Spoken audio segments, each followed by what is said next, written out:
Thank you, Jeanette. Beautiful, beautiful words, thank you.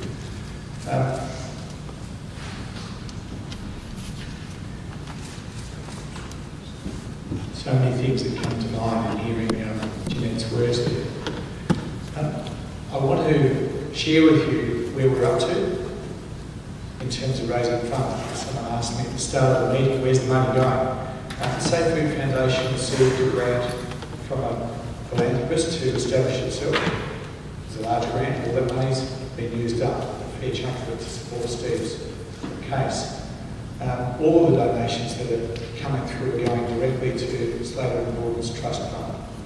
If there is any success after this case, if costs are awarded, I should say at this point that Monsanto has been asked by the media in recent days, as this trial is about to begin, are you supporting Steve's case, directly or indirectly? Their answer is that they are not a party to the case. That means in legal terms that they are not a named litigant in the proceedings.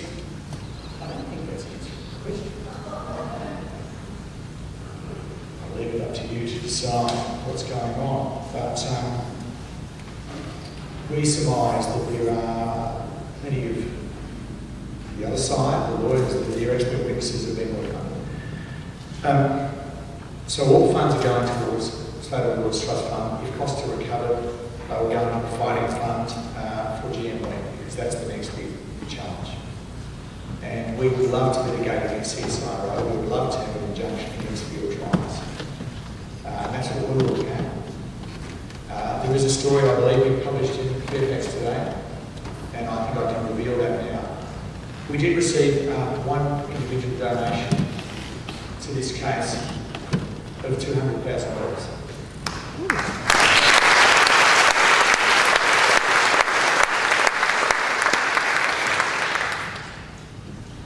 And we've received one for $25,000 and some for $10,000, some for $5,000. I'll put it in and lots and lots of small donations.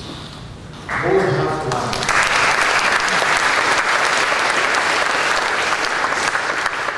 More than half the money has come from small donations. We've also taken on board loans to get us into court. So they have to be repaid. And we're still fundraising actively as hard as we can throughout the trial. Now, that's the nuts and bolts of it. Questions. Let's have some questions and some answers from you. If you're making a comment, please identify your name. Please also keep your comments as brief as possible, because after here we're going to ask you, after we finish, we're going to ask for two things. One is we're going to rush up with some signs which are up on the stage, get people at the front to hold them up. Big signs saying, I am Steve Marsh, hashtag. And we're going to get our photographer up here on stage and snap you in the town hall. And then we're going to go down to the Stirling Gardens, and we'd love you to join us there. In fact, you have to join us there, there's no choice. We need to do another photo there with the old Supreme Court Garden building in the background, which is still used as the Supreme Court, of course. The particular trial is taking place in 111 St George's Terrace, which is the new, or the city-based Supreme Court. It's a very small courtroom, it's 35 seats. If you want to get in and start queuing this afternoon, camp out. So we're also asking people to turn up tomorrow outside the court and hold up the I'm Steve Marsh hashtag signs as well. Okay, have we got 2 mics or, I'm not sure if we've got 2 mics or one? One down here?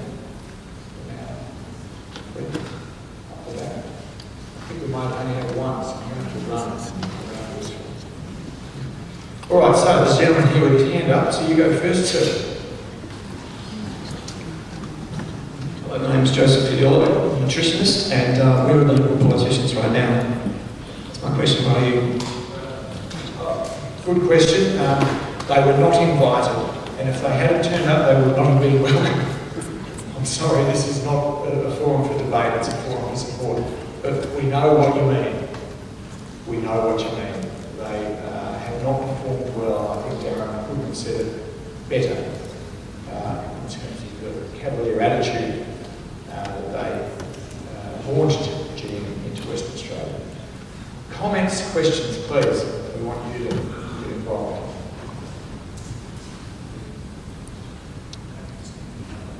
I'm Josephine Wright. I've got here Minister for Agriculture and Food and Forestry, Minister assisting the Minister for Education, dated 22nd of April 2009, about my complaint.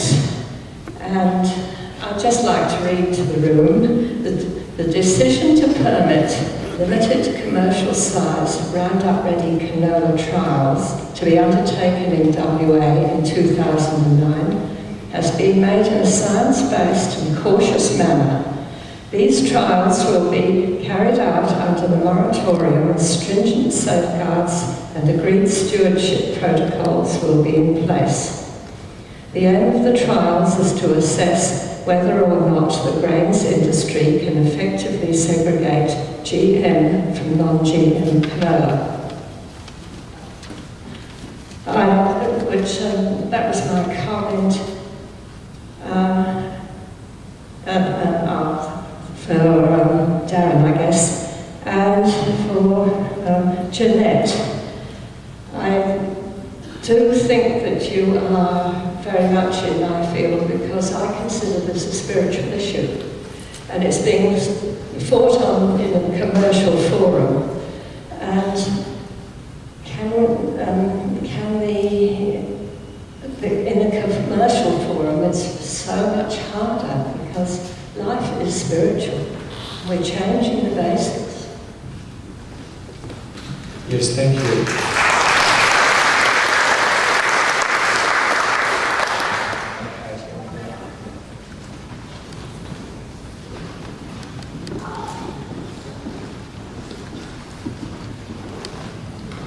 Cheers, thanks. By way of introduction, my name is Chris Jenkins and I'm the Senate candidate for the Socialist Alliance in the upcoming WA Senate election. Mine's just a quick comment, and it's obviously we're all here to support Steve Marsh, but why Steve Marsh in this situation is because of Monsanto, and my comments are mostly directed at that. And it's about saying that I personally don't see this as a consumer rights issue. I don't think anyone really thinks a solution is to go down the shop and to have GMO labeled choices and non-GMO label choices over here, while all the time the wind outside is blowing and the wind is blowing those GM seeds from one farm to another. I think this is much more like, as it's been described in the film, but also by a number of speakers today, of the analogy of cancer. I mean, we wouldn't choose coexistence with malignant cancer, particularly when that cancer cell has been designed to spread and that's been introduced into our bodies. Well, I would give, say, the government as an analogy here, has been introduced into our bodies, and then say, don't worry, we'll limit it. We'll keep it in only one place. Why would we ever want it in the first place? You know? That is the point. I think what we need to stand for is the farmers don't want it, and together we are the vast majority of the society. So just on the point of this being a David versus Goliath sort of challenge, I would say that much more of it is that we are a slumbering majority. And when the majority actually realize that they have the power to fight, then we will find ourselves to be that giant. And the company will find itself to be the tiny little speck that we can just brush aside. We need people power and obviously community action to make that happen. It's been great to see the big rallies that have been in public recently. And I would say one of the big ways of getting Monsanto out is building community awareness and having more rallies like that. Cheers.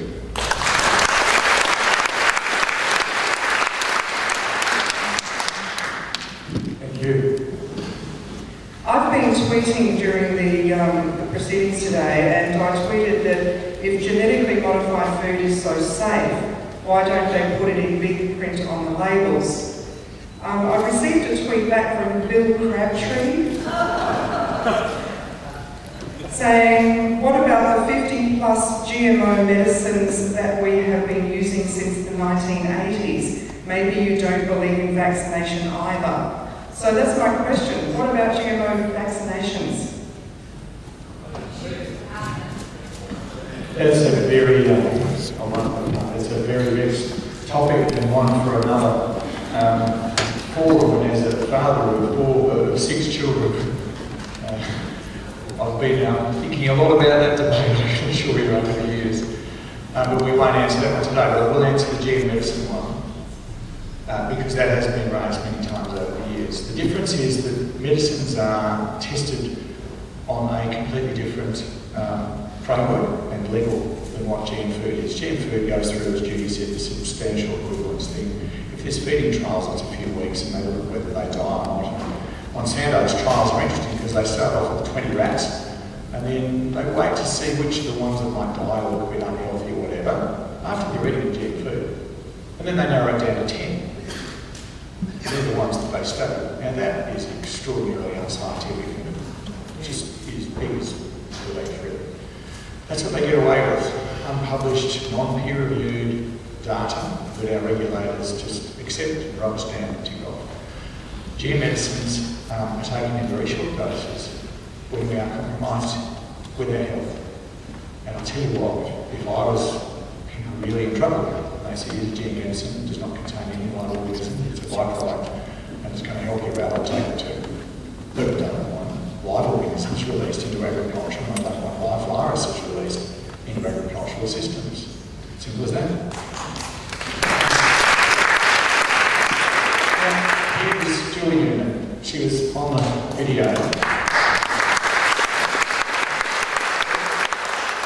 Thank you for thanking her because she's been an extraordinary person in this debate in Australia nationally and in Western Australia. So we're very grateful for your work over the years. Thank you, Scott, and well, I'm sure we all wish Steve Marsh the very best on this. But there's a few questions. I know the forum is limited. Perhaps I can start with a few answers, like the health issue. Why is GM crops? Now think about what they are. You've taken a gene from the soil bacteria found in the factory sludge ponds of Monsanto's Roundup factory. The bacteria has become resistant to glyphosate. They rammed it into the DNA of a conventional non-GM plant. It's only one gene. The only trait it gives is it's resistant to the chemical in that factory. So the benefit is nothing to do with yield or anything saving water or all the other rubbish that is often promoted with GM. It's nothing to do with that. It's about a payment because it's significantly different. Health-wise, what they've found, instead of the non-GM chemical-resistant plants that repel chemical, this absorbs it. In order to deal with it, they've just upped the tolerance levels of glyphosate in your food. So you've got two types of GM crops. One absorbs the chemical, as Cerulini found out. The other one produces insecticide. You cannot wash the chemical out of your food. Hence the consumer issue that yes, there is problems. Anyone that comes up with it, finding out the reason why, that there is serious implications, are slammed in the media because it's about the patent. So that Monsanto owns the crop and all its self-replicating progeny. And they tell the farmer on contracts, so the farmer signs on the contract that they accept all the liability for Monsanto, hence this legal case. So they also accept the legal case. So anyone that wants more questions answered at the end of this is welcome to on agronomic or economic issues. There's no advantage. The economic, Monsanto calculates that they had an addendum to the shareholder report. They calculate whatever benefit there is, and then they charge 100% of that benefit, plus 20 to 30% of things such as ease of use, peace of mind, more time with the family. What they calculate that, and they just tick funds and tick box. That's how they calculate their price. Much more than any benefit for the farmer, if there is a benefit. And that is distributed by plant, and amongst those profits is distributed to plant breeders, which is why the government is pushing this. So you have the government supporting their plant breeding industries, which is why they're ramming it down our throat on a reluctant population that doesn't want it. So you've got a lot of pushes and pulls. What this case is about is, unfortunately, it has to be the farmer that's accepted the liability on behalf of Monsanto. So what it is Steve saying, no, I do not accept the coexistence protocols prepared by the GM industry, which I was told that the non-GM farmer's view was represented by ex-Monsanto manager, Mr. Rocky is his nickname, Hudson, Mr. Hudson, and their plan is not like Canada and America where the Monsanto has to sue the farmer. Their plan is for us to have to sue the GM farmer to get any legal recourse. So they actually, not only do they have the right, Monsanto have the right to get impose contamination on a non-GM farmer. In Australia, they've accepted that any contamination can trigger a deduction of royalties. So a non-GM farmer with a positive test, it's up to Monsanto if they want to charge you for getting contaminated. So it's a real this is far bigger. So any of those issues I'm happy to answer after if we can keep the questions just to this case. But zero tolerance is a common question, and if you put a non-GM or a GM-free label, that is zero tolerance. ACCC has confirmed that. You put a non-GM and GM-free, that is zero. It's not just organics, it's every farmer. Farmers, we found when I was on the Parliamentary Advisory Committee, our paper we prepared for the Minister stated that every farmer, when they deliver grains, state that there is no GM-free produce that they deliver. That's zero. But there's no qualitative test at the site. So we've just got to guess and sign the paper as farmers. So we guarantee that we'll accept all the liability of any demurrage, recall of the product, etc. if it's contaminated, if they find any down the track. And so we pointed this out to the Minister, but he said, oh, don't worry about that. Common law will fix all that problem up. You didn't see your neighbour. That's what this is about. And the Minister holds the portfolio for the Ag Department, and they've got $10.5 million into the Ag Department's plant breeding when he said yes to GM. This is a much bigger issue. I'm happy to answer all those non-applicable things after this, not applicable to the case. Please ask me anything along there and I'll help you out. Thank you.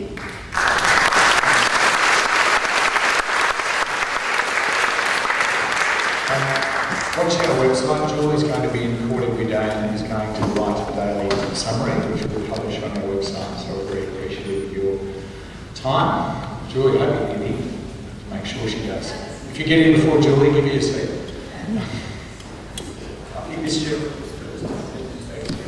I think we'll have two more questions only, then we have to wind up. My name's Noel Avery. I'm originally a farmer's son of Pingelly. I was 20 years involved in the start-up and maturation of fresh lamb imports for exports from Western Australia and Australia to the USA.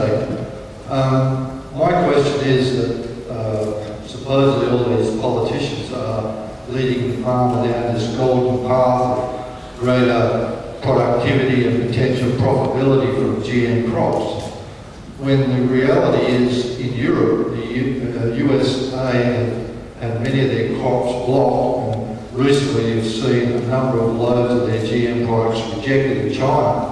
So, and it's also quite well known that the number of Japanese and European bills have said to Barnett and Co. that they will not have any interest in GM wheat.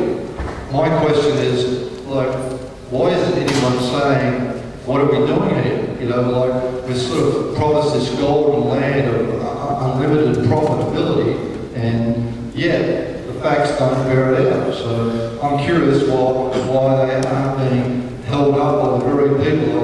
I'm amazed an organisation like the PGA are actually supporting GM. It seems to be goes against the reality.